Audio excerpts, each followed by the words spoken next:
This is Top Story, live from the World Cup. Reporting tonight from Los Angeles, here is Tom Llamas. And good evening. We are live from Los Angeles, and it does not get any bigger than this. The World Cup is back in America, and just over my shoulder here in this stadium, SoFi Stadium, Team USA lacing up to kick off in their battle for global glory. 70,000 fans will pack this stadium to root on the American men as they take on Paraguay tonight. We'll have much more on that matchup and the massive security operation all across the city in a moment. But first, we want to get right to those devastating scenes in America's heartland. At least 19 tornadoes reported across multiple states. Take a look at this massive funnel cloud carving a path of destruction. This was in Illinois. Multiple twisters, though, touching down across the state, and videos just showing their monstrous size. Winds reaching up to 165 miles per hour. The aftermath, here it is devastating. Homes and neighborhoods and cars completely mangled. And there was this unbelievable moment. Look at this, a photojournalist saving a man that was buried underneath the rubble. You can see him coming out right there. Our Maggie Vespa has made her way to the storm zone tonight. And Maggie, residents telling you they cannot believe that they made it out alive. And when you see that destruction, you know why. Yeah, Tom, exactly. Look at a house like this and you completely understand. Look at this. I mean, you can see right into the kitchen of this home. This house is completely destroyed. The woman who lives here rode out the tornado, rode out the storm in her bathtub. She can't believe she made it out alive. And keep in mind, this is just the latest wave of severe weather to slam the Midwest. Oh, my God. Stunning video of a monster twister barreling through America's heartland. Amid a devastating outbreak with 21 reported tornadoes ravaging multiple states, including Illinois, Wisconsin, and Indiana. Oh, I've never seen a tornado in person.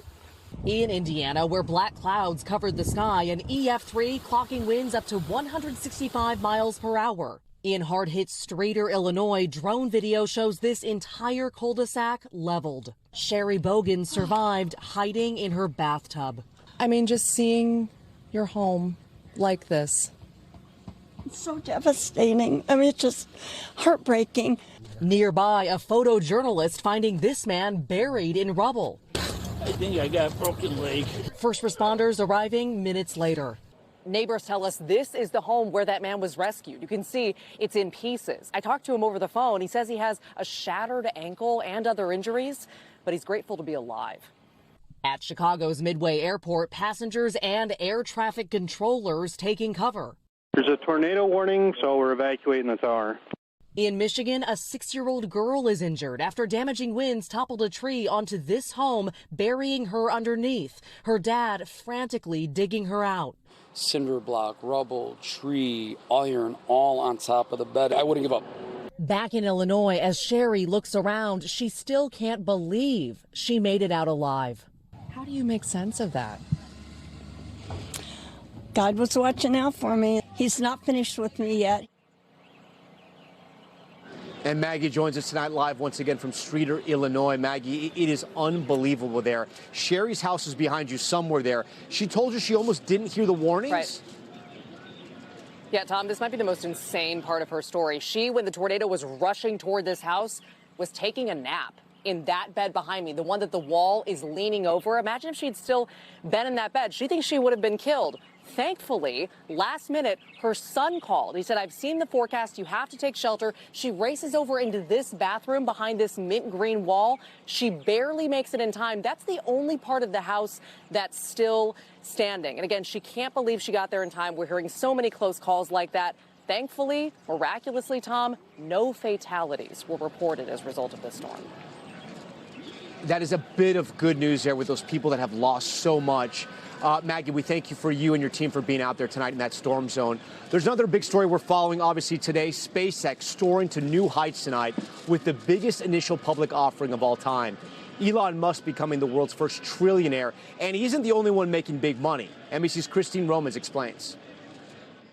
Liftoff came at 11:47 a.m. Shares of SpaceX began trading on the NASDAQ and immediately soared 11%. The stock's rise launched the net worth of founder Elon Musk, making him the world's first trillionaire. He addressed employees this morning. I give SpaceX less than a 10% chance of succeeding at all. Originally priced at $135, SpaceX shares closed for the day at $161, making it one of the 10 most valuable publicly traded companies, even though last year it lost billions of dollars. I started trading about the age of 18. 23-year-old Daniela Rodriguez works in advertising in Miami. She tried to buy 5 shares of SpaceX in the IPO, but was allotted just 1. She sold early in the trading day, pocketing an almost 20% profit. I love to be a part of something that's historical in the stock market, number one, and I love to say that I did that. And, you know, if you can cop $1 while you're at it, why not? For a company that almost went bankrupt in its early days after its first 3 rocket launches failed, today SpaceX is a NASA partner, transporting both astronauts and cargo to the International Space Station. It is Starlink, the low Earth satellite system for broadband internet. It is also social media in the platform X and artificial intelligence chatbot Grok. This is actually going to have a generational impact on my family. Robert, who asked to withhold his last name in order to discuss personal finances, was a SpaceX engineer for 5 years. The shares he earned, now worth millions. For somebody who, basically lived paycheck to paycheck for most of the 2010s, I thought if I was lucky, they might be worth $1 million. So the fact that it's worth more than that, I'm kind of blown away. A reminder, an IPO is a risky, volatile investment. The market today valuing SpaceX at $2.1 trillion. That's all on hope for future earnings and a bet on Elon Musk. Tom? All right, Christine, we thank you for that. I want to bring in our panel tonight for their takes on this IPO. Dan Ives is a managing director and senior equity analyst at Wedbush Securities, a financial service firm. And Keith Snyder is an analyst at CFRA, an investment research firm. Dan, you've been bullish on SpaceX. Explain how it could be a good idea to invest in a company that right now is operating at a loss. Yeah, look, Tom, I think with SpaceX, it's really much more about AI and data. And what I really kind of view as potentially a future fourth industrial revolution. If you look what Musk has built, look, today, just like a lot of tech companies like we've seen from NVIDIA to Amazon to Microsoft and others, this is really the start, not just of space, but what I ultimately will be data centers in space. Yeah, that could be. There's a lot of potential there, but there's a lot of what ifs. Keith, you have been more skeptical, if you will, of SpaceX's valuation, as have others. Your research put a target price for SpaceX. I think that's around $115 a share. Do you still stand by that tonight? I do. A lot of the revenue growth we're looking at is somewhat speculative, and we just don't know. There's a lot of markets that we haven't seen actually develop yet, and they're asking us to believe in a number that just doesn't make sense to me mathematically. And if you look at what their total addressable market is, according to them, it seems kind of like a fantasy right now. And so this is really a show me story. And until they start proving that they can actually build out AI, obviously connectivity is doing quite well, and we continue to expect it to do well. And the rocket launch business is going to be something of a flywheel for the other businesses. But there's just a lot of growth that we don't know if we actually are going to see in the market. And so we just can't get beyond the $1.5 trillion mark, which is still being pretty generous with estimates and multiples. So, Dan, I'm looking at this video that we're playing here, and, some people are thinking the SpaceX stock is like a rocket ship. It's going to keep going up and up. But we just heard there in Christine's piece, there are people buying this stock just to sell it. Do you see a world where the value plunges next week?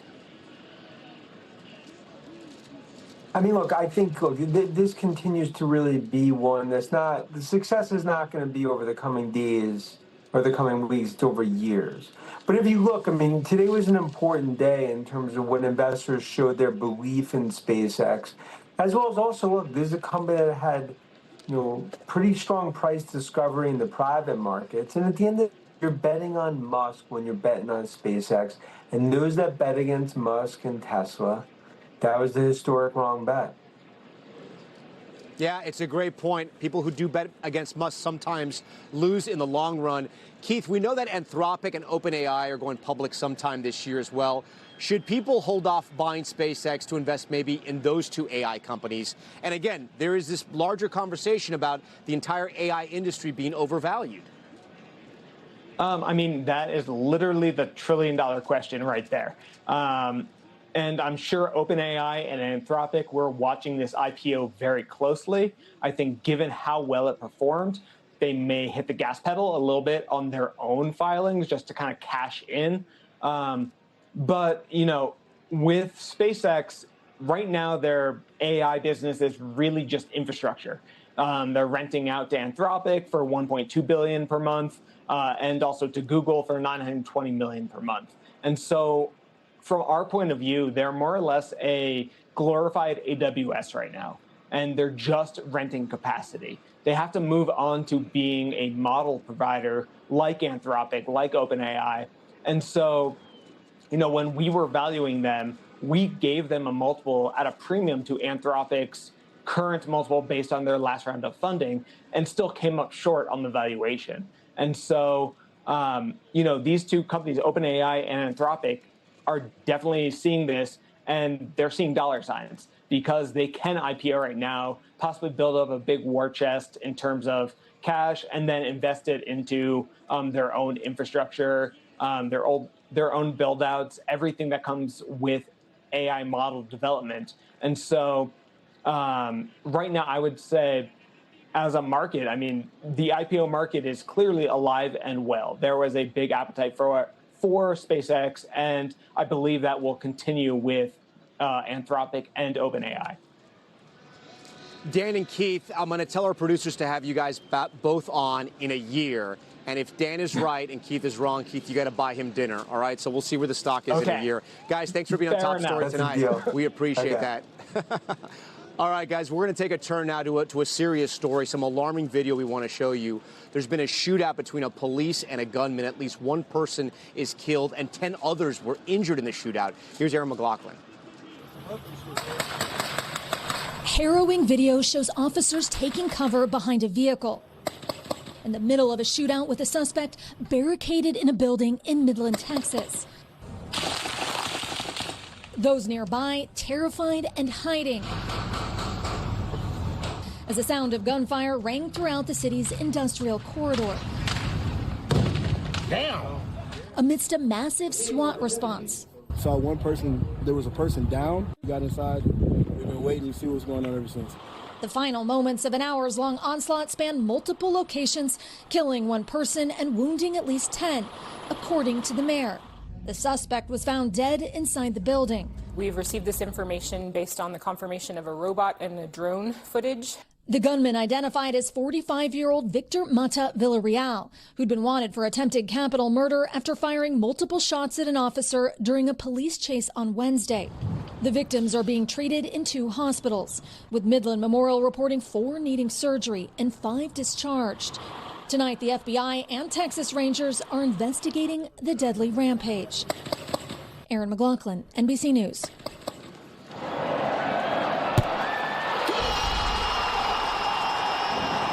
Back here in California, we are just moments away from the first World Cup kickoff on American soil in decades. And for the U.S. team, it's a chance to prove they belong on the world stage. USA! USA! More than 70,000 fans will pack this stadium in Southern California. It's been a dream to go to a World Cup game, period, but here in the U.S., that's going to be awesome. As the U.S. men's national team opens its World Cup bid against Paraguay, and the biggest sporting event in the world returns to U.S. soil. Alvarado's crossing! That's the goal he was looking for! It's Raul Jimenez! Yesterday, it was Mexico defeating South Africa 2-0 before an ecstatic home crowd in Mexico City. Tonight, the U.S. men's national team determined to prove they belong on the world stage. Now having a World Cup on home soil, it really is something special for us. All eyes will be on star player Christian Pulisic, the 27-year-old dubbed Captain America, widely considered the most talented American player of his generation. I feel we have a bit of an advantage just knowing each other so long. Defensive midfielder Tyler Adams plays professionally in England, but says when the U.S. team comes together, they have an edge. I think our chemistry, our bond is what's going to carry us over other teams. Outside the stadium, there's another team playing high-stakes defense. We look over here, we see security. There's law enforcement officers everywhere you look. But you guys are really concerned about what's in the air. Drones? That's correct. Drones is one of our biggest concerns, but obviously we take all threats seriously. Law enforcement using the latest tech to keep aerial threats offside. How many miles are we talking that you guys are watching to make sure no drones come in? Yeah, we've got several square miles here. As you can tell, it's a giant area, and we've blanketed it with our counter-UAS and ground intercept teams. There's a zero-tolerance policy. We will be citing and seizing your drone if you violate a temporary flight restriction. For the team tonight, it's all about the action on the field. I think that's the main thing, knowing that we left everything that we had and we can be proud of our performance and that the country can be proud of us as well. And we are so excited for this game to start. Just behind me, you may be hearing some of the bullhorns that are going off as these fans are entering SoFi Stadium.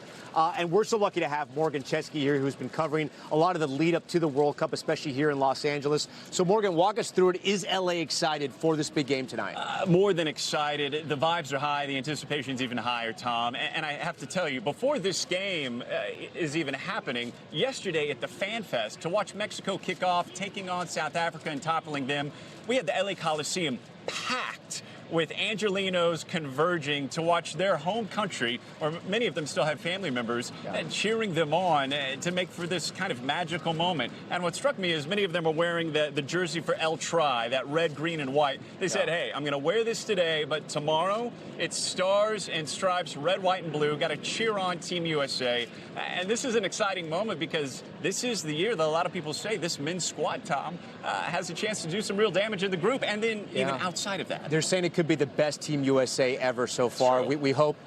But we also know that Paraguay is a good team. This is not going to be an easy match for them. So I'm told. Look, there's a couple elephants in the room, right? You got baseball going on right now. We're in the middle of the season. You have something called the NBA Finals that are also happening. And now you have the World Cup. But you come out here and you see the people here and they're so excited and they're waving flags and they're dressed up and their faces are painted and they're dancing and they're singing. And you saw that when you were at the Fan Fest, right? Of course. And you and I have both covered sporting events, Super Bowls, et cetera, March Madness. The unity, I think, that you witness when you cover a World Cup is like anything that I've experienced. And to see the convergence of people united behind a singular moment, a singular team. And it's really special because I think for some of the families I spoke to yesterday, the generations kind of mark their moments by World Cups. I spoke to a grandmother who had her son and her grandson there with her. They said, there's no other place we'd rather be. This is bigger than Christmas. And they're also, not afraid to throw down for it, too, here, Tom. A couple flew in from Colorado Springs just to go to the Fan Fest yesterday. He's going to be inside this building tonight. He said he picked up some odd jobs. He failed at every raffle, every ticket lottery. $2,000 a ticket. Is what he got. Zero regrets. Wow, that's incredible. It's funny because you're hearing stories about empty seats in some venues, and then you're hearing about $2,000 tickets here. Right. It really is strange. Talk to our viewers about the landscape where we are, because we are in Los Angeles, but this is Englewood. A lot of different police departments coming together to sort of protect SoFi. We heard from the FBI director for LA in my report. They're worried about the drones, but you look out and you see a lot of police here. A lot of police. I mean, just walking to this area, you're seeing officers with canine units walking by, and then dozens of people wearing that blaze yellow security vest. A security higher than anything I've ever witnessed, and this has been described as, more than 70 Super Bowls over the course of 39 days in Mexico, in the United States, in Canada. So the coordination at the local, state, and federal level is, frankly, wildly impressive. I think you mentioned in one of your pieces the anti-drone technology, the restricted airspace, not to mention just the security that fans have to go through to get inside. My FIFA credential that I had to obtain for the press, 3-hour line. So they're making sure that every nook and cranny of this event is buttoned up to the max. Yeah, and then talk to me about the watch parties here. If you can't get inside, is Los Angeles hanging out tonight watching? Everywhere, everywhere. I mean, there's official watch parties in parks across Los Angeles, and then you have the unofficial watch parties. For example, if there's, a restaurant that, is Paraguayan, you can rest assured that they are packed tonight. They have all the TVs on. Everyone just trying to soak up those magical moments that only happen every 4 years. Yeah, Morgan Chesky, we thank you so much for being here for us. Team USA has their own Captain America. You're our Captain America here at NBC News. Anytime. We thank you for being here, and we thank you for saving the day once again. We're going to have much more coverage of the World Cup later this hour. And a reminder, you can catch every moment of the FIFA World Cup 2026 live in Spanish on where else? Telemundo, of course, and Peacock, and in English on Fox. But you know what? It's better in Spanish. No, I'm just kidding. Still ahead on Top Story. Done deal. This just in tonight, the DOJ signing off on Paramount's plan to take over Warner Brothers Discovery. We'll tell you more about that. And new video of that warehouse fire in California, how it spread from the packaged shelves and grew into this massive cloud of smoke. Stay with the special edition of Top Story.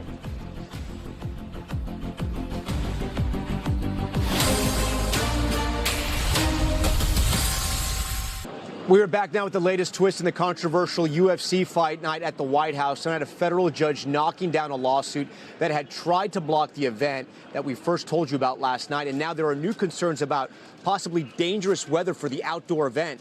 Gabe Gutierrez is at the White House. The show will go on. Tonight, final preparations are underway for an unprecedented spectacle at the White House after a federal judge rejected a lawsuit trying to block the UFC fight night on President Trump's birthday, also celebrating America's 250th anniversary. It's a gift to the American people. They're going to see their White House and their Capitol on their nation's birthday, celebrating with a historic event. This towering claw, 90 feet tall. Beneath it, the Octagon, part of a temporary arena seating 4,000 spectators, including active duty troops. Up to 120,000 fans are expected in an overflow area on the ellipse. The remarkable display includes corporate sponsor logos, and some fighters will come out from the Oval Office. A senior administration official says that was an idea from the president, who's a longtime fan of the immensely popular mixed martial arts sport. We're all human beings, and fighting's in our DNA. We get it and we like it. Some of the fighters training for the heat and humidity on the National Mall. Court filings revealing the show is costing UFC and its affiliated groups at least $60 million. I've been involved with a lot of big events. I've never had an event that's had more interest than the UFC fight. It's expected to be hot and humid this Sunday, but organizers say the event will go on, rain or shine. Tom?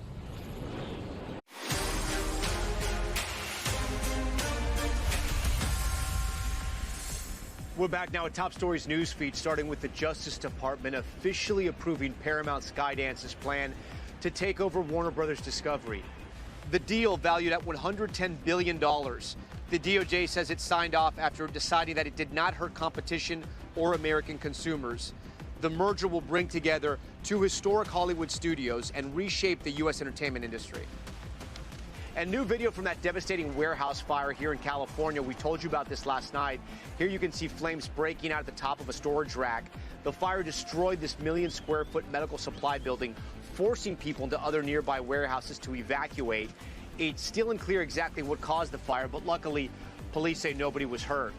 And bizarre video of an alleged drug bust in Peru. Police released this footage appearing to show officers dressed up as World Cup mascots breaking through a metal door and arresting a suspected drug trafficker.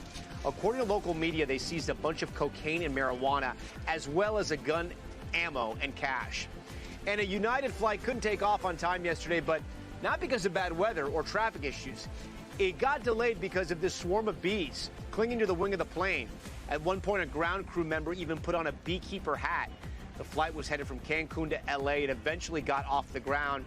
As you can see here, just a little speed on the runway did the trick. Okay, now to the all-new Dateline tonight about Ana Knežević, the American woman who vanished in Madrid in 2024. Our good friend Jose Diaz-Balart spoke to the detectives at the center of the case and friends still desperate for answers. Take a look.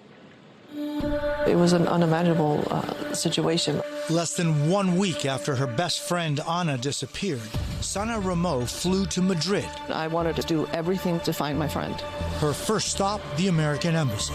I said, this is regarding an American citizen. I need help. Sana felt sure her friend was in danger, but she couldn't imagine anyone wanting to hurt Anna.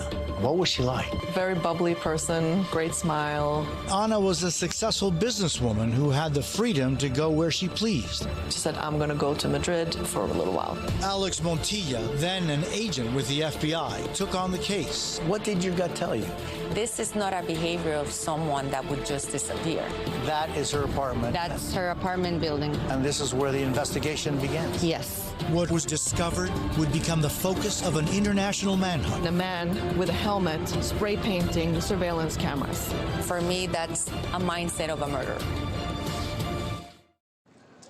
And with that, Jose Diaz-Balart joins Top Story tonight. So, Jose, this is the first Dateline that you've done. Congratulations on that. Why was this case and this story so important for you to tell? Tom, good evening. It was important for me to tell because what happened to Anna happened to someone who could have been our daughter, our brother, our sister. It's a case that really kind of touched us because this is the story of a young lady who had a very difficult childhood, and she was born and grew up in Bogota in Colombia, and in her early 20s finally gets the opportunity to change her life and emigrates to the United States, to South Florida, reaching and having that American dream. She reached that American dream upon arriving to the United States. She also met, while in South Florida, another immigrant, this case, a gentleman from Serbia, and they met, they fell in love, they got married, and they got to work. But 13 years into their marriage and into their American dream becoming a reality, they drifted apart. And she said, you know what, I'm going to take a little pause, and I can go anywhere in the world, because they had this mini empire in South Florida, Tom. She says, I'm going to go to Madrid. And she moved to Madrid, 6th floor apartment in Salamanca, the neighborhood, one of the nicest neighborhoods in Madrid, and started anew again, dating, friends, and an incredible life. And really, Tom, in just about a month and a half after she got there, one night she disappeared. That is terrifying. You grew up in Madrid for part of your life. What was it like to go back and to shoot this story? Yeah, you know, Tom, we were exiled in Madrid from when we left Cuba after 1959. And to go back to Madrid and to walk the streets that I had walked as a little child. And, you know, she grew up, she spent her last days in Salamanca, but those were her nights. During the days, she would go to the Prado Museum, and she would go to cafes and nightclubs and bookstores and wine bars. And a lot of those experiences were experiences that, with the exception of bars, I had growing up. And to kind of think what she was feeling as she was walking down cobblestone streets that are hundreds of years old and that have so much history, but that those cobblestone streets for her were a new road to a new life. It was a really interesting way of reconnecting with a part of my life, and I shared that with her. As exiles, we were growing up in a city where those roads were the road to a new future. Yeah. You spoke to a lot of people in this case that were very close to Anna, close to the investigation. What's one thing that's going to stick with the viewers and with you? You know, Tom, one thing that I think all of us that watch will agree on is that Anna had some extraordinary friends. This is the story of Anna Knežević and her disappearance, but it's also the story of 3 extraordinary women, 2 of Anna's best friends and Agent Alex Montilla of the FBI. Those 3 women refused to accept no for an answer. They needed to know what happened to Anna. They didn't stop until they found out what had happened to her. And I think that our viewers will get a good idea of what determination, grit, and love are all about. Jose Diaz-Balart, we cannot wait to watch that. Dateline's Missing Anna airs tonight at 10 p.m. Eastern, 9 p.m. Central, of course, on NBC. Still ahead tonight here on Top Story, it's one of the most iconic sounds in soccer.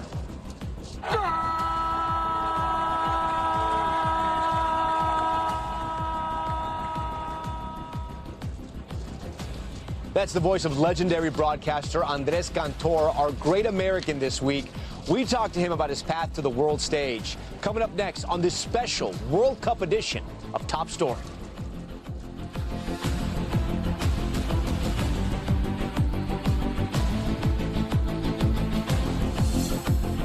We are back now from L.A. and all eyes on the American men set to face off against Paraguay in their first match of the World Cup. I want to bring in someone who knows World Cup competition well. Josie Altidore is a former Team USA striker and now World Cup commentator for Telemundo. Bienvenido. You're doing both languages. Yeah, voy a intentar. I'm going to try. Congratulations, man. That's amazing. Yeah. Thank you for being here. No so problem. we're just moments away from kickoff here, which is going to be so incredible. Yes. Tell me what Americans everywhere should be watching for this team.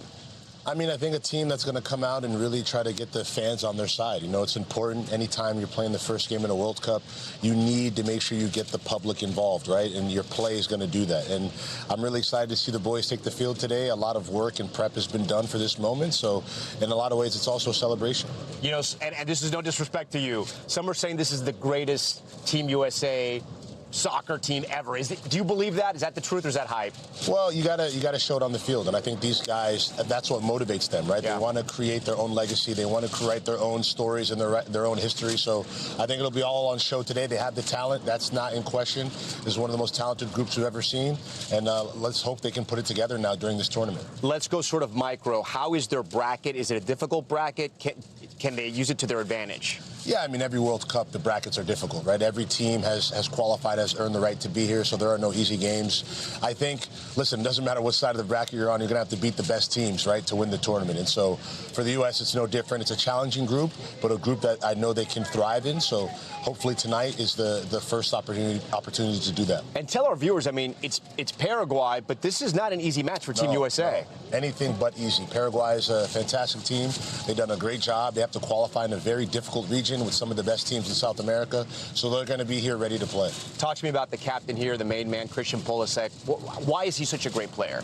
Christian's special. I mean, for a number of reasons. I think he's come into the program at a young age and really start to establish himself, you know, showing up in big moments. So it's no surprise to see his continued growth. And obviously he's going to be a key guy, but I believe the supporting cast as well will be really important in this tournament to make sure they take some of that weight off of his shoulders. So we were just here, we're up on a balcony, and some fans were hollering out at you. Yeah. You're such a big star in this sport. You're now going to be in the broadcasting booth. Talk to me about the prep for that, because it's going to be in Spanish, and you have to do all the research, obviously, for the World Cup. Yeah, I mean, with anything you're doing, right, there takes work, there takes preparation, but I'm just really excited to have the opportunity to participate in what is such a historic tournament on home soil. So it's going to be a great memories that we're going to make this summer, and I'm honored to be a part of the broadcast. Give me your honest assessment, because you grew up with this sport, you've seen it grow in the United States. Is it where it needs to be, or do you think we're still sort of in maybe a baby phase of soccer in America? Yeah, look, you can't beat time, right? And we're up against countries that have had teams and leagues for 100 years. You know, we're slowly getting there. It's, 30-odd years in our professional league. And so, I think the growth will come. It has to take time. Josie, thank you so much. Good luck. Congratulations. We'll be listening to you in both English and Spanish, so thank you. Thank you. All right. All right, that does it for us tonight. We thank you for watching Top Story. I'm Tom Llamas from Los Angeles tonight. Stay right there. More news on the way. We thank you for watching, and remember, stay updated on breaking news and top stories on the NBC News app or watch live on our YouTube channel.